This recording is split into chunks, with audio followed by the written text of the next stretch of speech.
Hi, this is Dr. Stack here, Cora Stack. I just also want to mention a little bit about our writing tradition since I come from County Kerry, and this was a huge part of my upbringing. I mean, walking around and meeting the likes of John B. Keane every day, and Brian McMahon, Brendan Kennelly, and many of the great kind of Shanachis and people like that.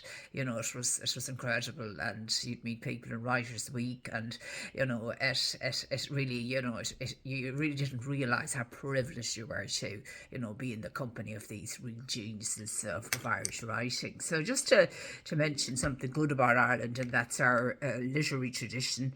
Ireland is a nation whose soul has always been carried in words, from ancient bardic traditions to the Nobel laureates of our time. Literature and poetry have been the heartbeat of our culture and the mirror of our people. Think of W B Yeats, whose poetry gave voice to a new nation, awakening, blending myth, mysticism, and modernity. James Joyce, through Ulysses and the Dubliners, turned the streets of Dublin into a universal stage, making the extraordinary Oscar Wilde, with wit and brilliance, gave the world-class plays and stories that still dazzle and challenge our moral imagination. I was talking to a son of John B. Keane's recently at the Revival Festival, and I was saying my favourite poems of all time included The Street by John B. Keane and The Ballad of Reading Jail by the wonderful, I put them in the same league actually, by the wonderful Oscar Wilde while he was at Reading, unfortunately, very unfortunately. On the stage, John B. Keane captured rural Ireland with humour and pathos, while Brian McMahon celebrated the rhythms and resilience of Kerry life. Our poets too have carried the music of the Irish voice into the world.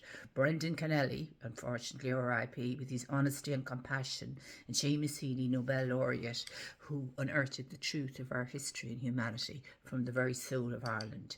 These writers and poets did more than craft words. They shaped our identity, kept alive our history, and inspired generations to dream, question, and create. Their work transcends borders, yet remains rooted in Ireland's spirit of storytelling, humour, and resilience.